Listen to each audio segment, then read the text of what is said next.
Hello, you're watching Hornbill TV's newsroom. Reservation in India is all about reserving access to seats in government jobs, educational institutions and even legislatures to certain sections of the population. The objective of providing reservations to the scheduled castes and scheduled tribes in services is not only to give jobs to some persons belonging to these communities, it basically aims at empowering them and ensuring their participation in the decision-making process of the state. In Nagaland too, there is a policy of reservation for the 7 tribes of Eastern Nagaland and 4 other backward tribes. In the most recent assembly session that took place in August this year, Chief Minister Nipurio, who is also the Minister for Personnel and Administrative Reform, said that the Cabinet has discussed the reservation quota and that they would revisit it, but clear specification could be made only after the census was conducted. Chief Minister Nipurio told the monsoon session of the Assembly that the backward tribes reservation quota stood at 37%, 25% for the 7 tribes of Eastern Nagaland block and 12% for the 4 other backward tribes. In this regard, in the month of September this year itself, a committee known as the 5 Tribes Committee on Review of Reservation Policy, comprising of representatives from the Angami, Ao, Lotha, Rengma and Sumi, held a meeting which, according to sources, were to review the existing job reservation policy, citing changes in the state's developmental dynamics since the introduction of the BT quota in 1977. The 5 Tribes Committee on Review of Reservation Policy had, in its memorandum to the Chief Minister, sought to abolish or reform the Nagaland job reservation policy for backward tribes, which has been in effect for the past 47 years. The job reservation policy was introduced in 1977 for 7 identified backward tribes in Nagaland with 25% reservation in non-technical and non-gazetted posts. As per the government, it was based on the parameter of economic backwardness and insignificant representation in the state government establishments. Even in the latest gazette notification issued by the Nagaland Staff Selection Board over the clerical and allied services examinations on the 21st of November, out of about 220 plus seats vacant in various departments, more than 85 plus seats have been reserved automatically, making it an even greater challenge and a more fierce competition for the major tribes to get a job, with many calling the reservation system unfair.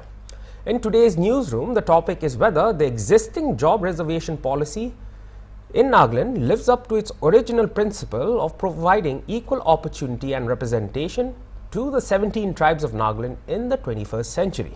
And to speak more on this particular topic, which is the job reservation policy of Nagaland, we've got our associate editor Alngoli, who will be joining us on this special newsroom, and we'll be speaking more about the details of what the job reservation policy in 2024 means for the people of Nagaland.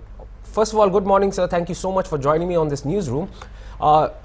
Very recently, so coming to the most recent topic, very recently on the 21st of November, the NSSB or the Nagaland Staff Selection Board had taken out an advertisement for the clerical and allied services examinations, in which there were about 220 plus vacant seats available for aspirants, out of which more than 85 plus seats have been reserved.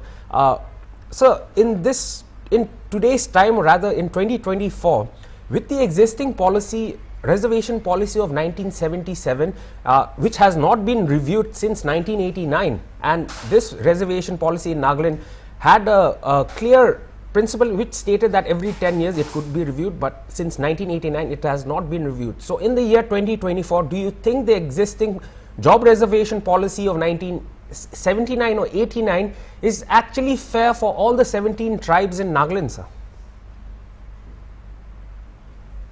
I think that more the delay in reviewing the reservation policy, the more complex and the more the problems in regard to reservation will increase. Yes. I think it is something very obvious, and I believe that the many controversies and issues that are slowly emerging from the back burners of the community. Yes. Just like maybe 5 years ago, way back 14 and 15, I don't think the 5 tribe committee existed. Yes. I don't remember. Yes. And of course, way back in 2008, 2007, I think it was during that era that there was a lot of murmuring from the so-called advanced and major tribes about why the government continues to concede to the demands of certain sections of the community when it comes to reservation. It is not like the Lotha, Ao, Sumi, Ringmine, the Angami people, they do not, it's not like they have a strong talent pool. It's not like every one of them is economically empowered. It's not like all of them, they have the requisites. Their talent pool is strong enough to be able to compete in the general category without having to be troubled by people who seek reservation. There are a lot of disparities in this regard, and like I said, the more we delay, the more the government delay review, I think the problem will get messier, more complex, and God forbid, it will lead to a lot of problems beyond the whole political aspects of it, beyond the administrative aspects of it. So I think I'll go with the Chief Minister here in this regard, that notwithstanding the fact that this government continues to fail, I think some of the socio-economic aspects of the state, I think I'll agree with him in this regard that this time, if we are going to go to review the reservation, then we'll have to wait for the census first. And if we can have a very clear, strong census this time, I think it will also give the government a lot of leeway for them to be able to look at the reservation away from the kind of vision they had way back in 1977 and 1978. Yes. And of course, in 89, the political condition of the state of Nagaland was volatile. How would you imagine yourself reviewing something as important as job reservation or the employment rate of Nagaland when you are in the middle of a political conflict? Yes. In the 1980s, I mean, who thought about education or reservation? Everyone was dying out on the streets. Everyone was dying in the jungles. So I don't really trust in that review. But now that the Chief Minister has spoken, I think it's a very good time for us to just revisit the policy again and then wait for the census to come in. Otherwise, I would go with the 5 tribes committee here, Akevi. And because you and I, we are also part of this community that Yes. have always felt sidelined, excluded, ignored by the government, that always wanted to, instead of resolving issues, appease them and keep them quiet just because you don't want to have a major problem on your hands, Yes. which you know that you are not able to handle. So this appeasement policy needs to be done away with. I think we all need to sit together and just look at it objectively instead of subjectively, because your indecision is going to cost a lot of future generations, Yes. a lot of opportunities, which otherwise would have been based on merit and skill and competence, Akive. Yes.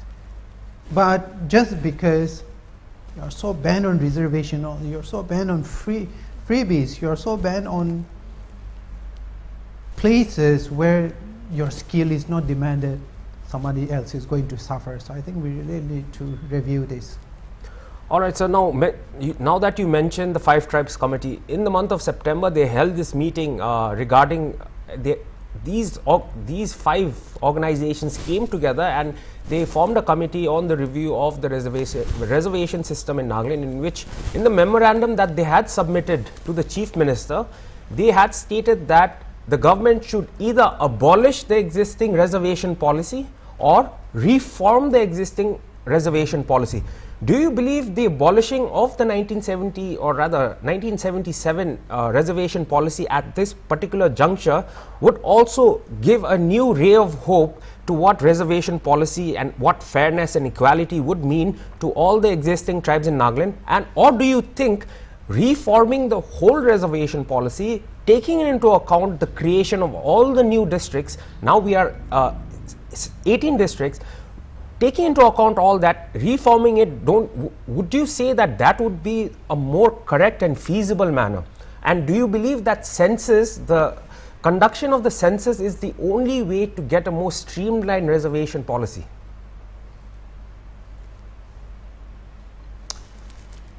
If your census is honest, Yes.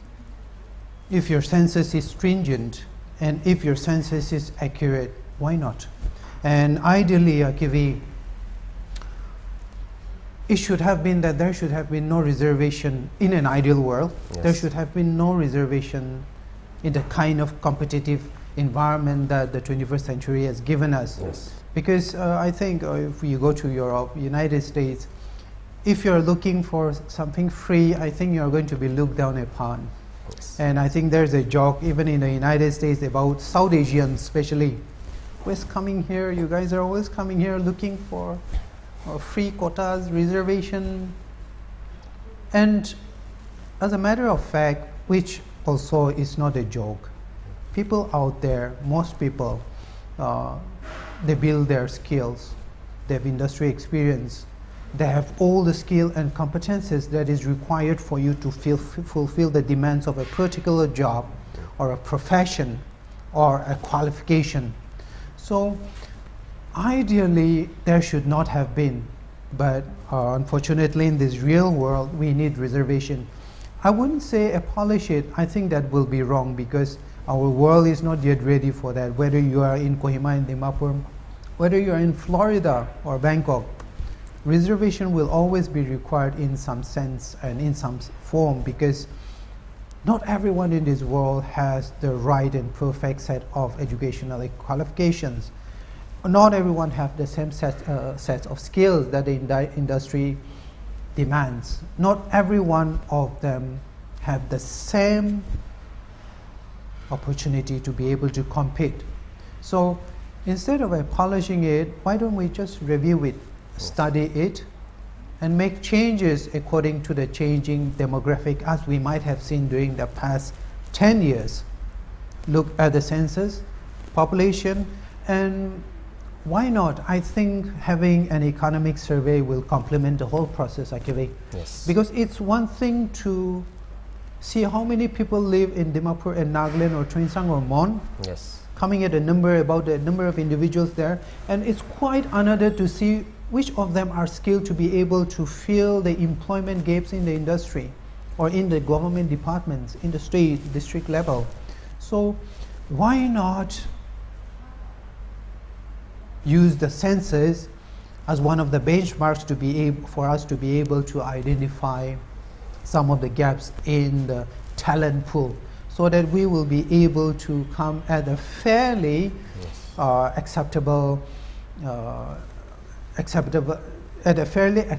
perspective that maybe these are the changes that we will be needing. But at the current form, the reservation policy for Nagaland is very, very skewed. It's not something that will benefit everyone. It's going to benefit only a certain section of the people. Yes. And it's going to put at disadvantage some of the major organizations. Like I said, it's not like the Ao people have no unemployed people. It's not like they don't have skilled people. It's not like the Ao Sumi, Lotha and the Ringpan people, they don't need job reservation because they have all the right skills. If you have the right skills and you don't have the industry, how are you going to find a place in this world for you to be able to demonstrate your citizenry? Yes. How are you going to be able to fulfill your professional aspirations? How are you going to build your future? It's not like, oh, advance as a forward as it. It's not going to work like that. So instead of abolishing it, I think we wait for the census. And why not conduct another census, in this sense an economic survey, and then you go to the major communities and you go to the backward communities, so-called backward communities, then you study the reservation, and then I think we will be able to come at a fairly considerable opinion that I think we need to do away with a little bit of this percentage for these tribes, and we need to give a little bit more percentage reservation to this community. I think that will be fair, very, very fair, because you know, just recently we were talking about a certain backward, disadvantaged tribe that is making a lot of, you know, making a lot of, how do you put it, they're availing a lot of benefits Yes. out of the so-called reservation and quota policy. They're getting a lot of stuff. Yes. And if you go to their town, It's you more really, developed. yeah, it's more developed. It looks like the United States. I don't know. If you ever been to Kohima, Wokha, and if you ever been to Znebodo or the outskirts of Mochong town, you'll be surprised that these major tribes have very, very little. Yes. So why not, instead of abolishing it, study it and make it equitable? All right, so one of the major reasons as to why the backward tribes quota, or rather the reservation policy, one of the major factors was the fact that these particular community or this particular tribe were economically backward. Now, economically backward, or the backwardness in economics, is one of the major factors as to why they were given provision of the policy of reservation. And this is a topic of, this is a bone of contention for many people, with the fact that, does this statement mean that just because this community is backward or economically backward, so does this factor mean that all people of major tribes are economically forward? Does that mean that there are no economic backward people in major tribes, and that all the economically backward people in Nagaland are only from the backward tribes? And this is a point where a lot of people have a problem, in which they state that this is not equality. So how does a system change this approach of the fact that taking economic backward in the real sense of what economically backward means? So because even in major tribes, we do see a lot of people that are economically backward but do not get the opportunity of reservation policy. Whereas on the other hand of it, the backward tribe people, some of them are economically very forward, yet they avail the benefit of reservation policy. How do we bridge this gap and make it equitable for both the sides? This is a very complex question that will demand a very complex answer, Kivi. Yes. I wish I were a social scientist for me to be able to answer all this, but it is true. I think we had a newsroom in regard to the so-called development and the various aspects of it in Nagaland. I think most people in the remote areas, they believe that we are so developed, so advanced and so forward that we don't have to worry about good roads, you know. The problem is that you come only to Kohima and Dimapur. Yes. You have not seen the places outside Dimapur and Kohima. You have not been to the villages of the advanced tribes.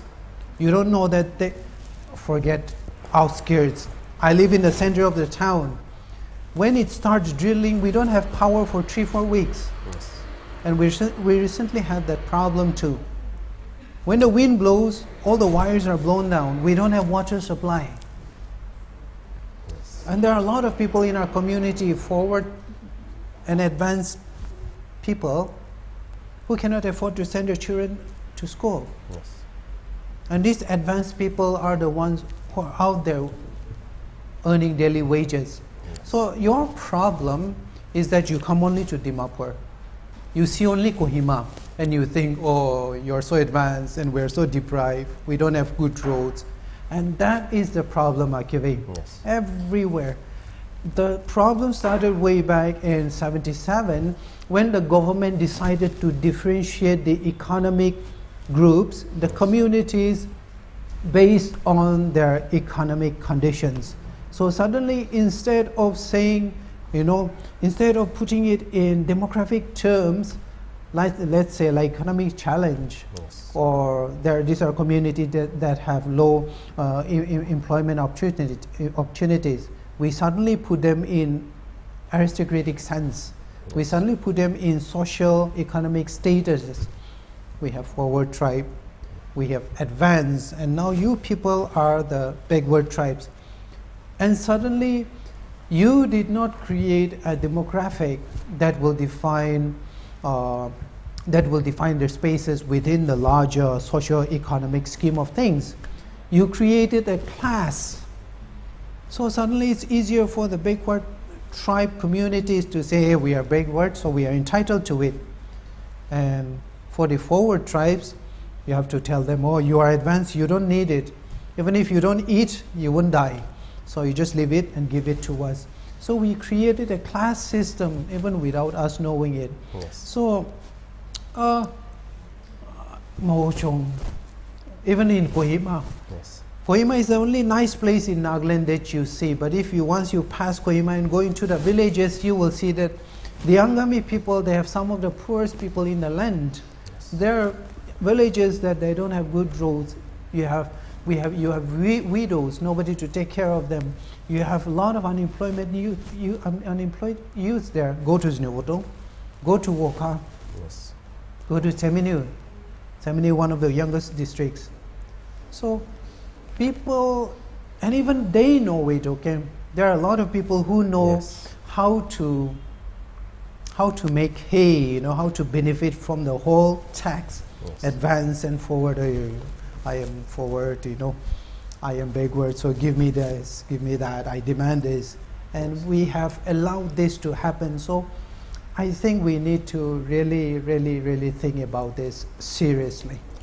All right, so in the latest monsoon session of the Nagaland Legislative Assembly, NPF MLA Achumbe Mukikon had raised this particular issue of job reservation, in which he had to the House and also to all the people in Nagaland, he had stated that the job reservation policy really needs a review, and that too at the earliest. And some of the suggestions that he had given was that rather than taking tribes as a whole, why don't you identify certain places where there is complete backwardness, and disregarding the fact of which tribe lives there, why don't you give quota to that, to the residents living in that particular area, when you take into account their living standards, their economic condition, and all the social amenities that they receive, or rather the government services that they receive, whether it's first class or whether it's a really backward class. So he had given a suggestion that when we move on to the next review of the reservation policy,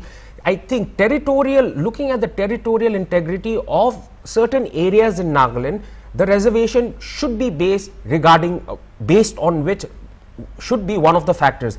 Do you believe that this is a very just suggestion, in the sense that, as you were just speaking right now, we are people that only look at Nagaland through the eyes of Dimapur and Kohima, but only we come to realize the backwardness of our people when we travel to the inner parts of Nagaland. So in this regard, don't you think this would be a very rational thing to do when when there is a review on the reservation policy? Yeah, definitely. I think the MLA is speaking sense. He's speaking common sense. Yes. Recently, we were talking about the United States presidential elections. Yes. And when you're talking about developing a certain community or a region or a town or a county, you don't look at Texans. How many Texans are there? How many Mexicans are there? Yes. How many blacks are there? How many whites? You don't look at it. You go to the county, Yes. and then you do a survey. How many families, which are the families, who are the individuals who do not have access to education? Yes. How many of you are earning this much in a day? And by pinpointing it, instead of pinpointing the area, they look at the individual. And I think that is how it should be done. And you mentioned it just a little while ago. There are a lot of so-called backward people who are economically up there, Yes. educationally up there, who do not have the kind of challenges many forward tribe people face every day. Yes. And I think this is a common sense.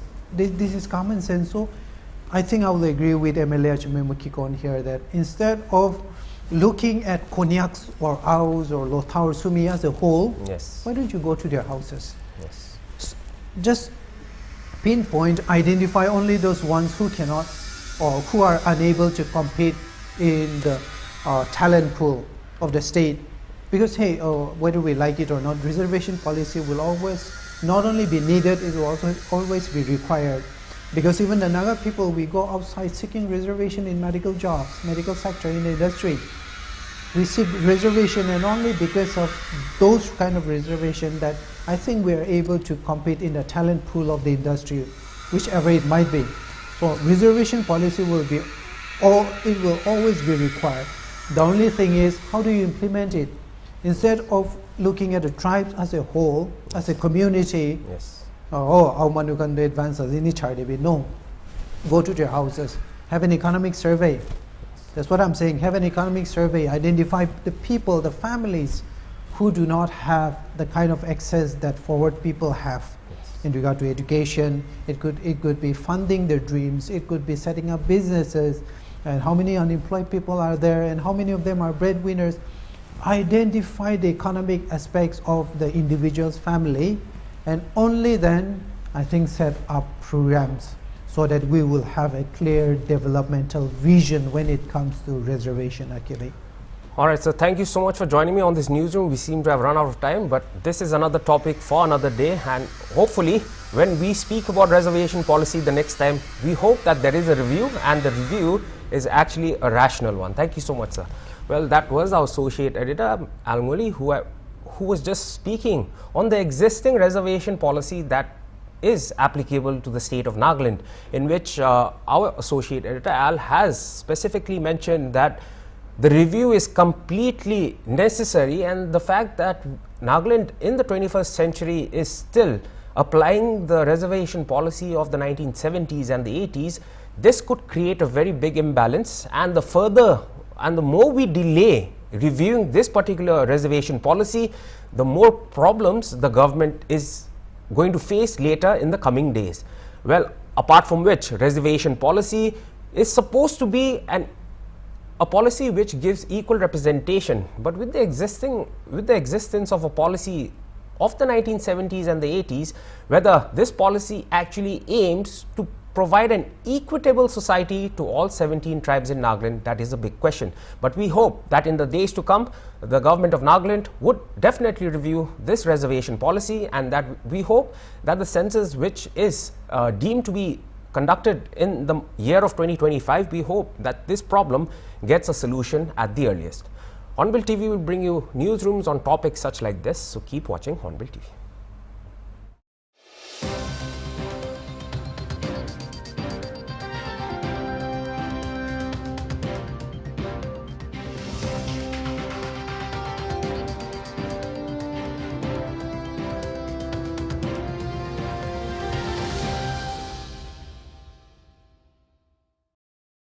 प्रदेश के निवासी जिन खाद्य पदार्थों और दवाइयों का seven करते हैं, उनकी गुणवत्ता सुनिश्चित करने की जिम्मेदारी है उत्तराखंड सरकार के food safety and drug administration के मजबूत कंधों पर। और विगत 5 वर्षों से ये जिम्मेदारी बखूबी ढंग से निभा रही है FDA। FDA का नवनिर्मित भवन सहस्त्रधारा रोड, देहरादून में मौजूद है। ये सरकारी औषधि परीक्षण प्रयोगशाला दवा के नमूनों के परीक्षण में उपयोग किए जाने वाले नवीनतम और अत्यधिक उन्नत उपकरणों से लैस है। दवा के नमूनों में माइक्रोबियल टेस्ट के लिए नए दिशा निर्देशों के अनुरूप एक नवनिर्मित पूरी तरह सुसज्जित माइक्रोबायोलॉजी लेबोरेटरी भी स्थापित की गई है।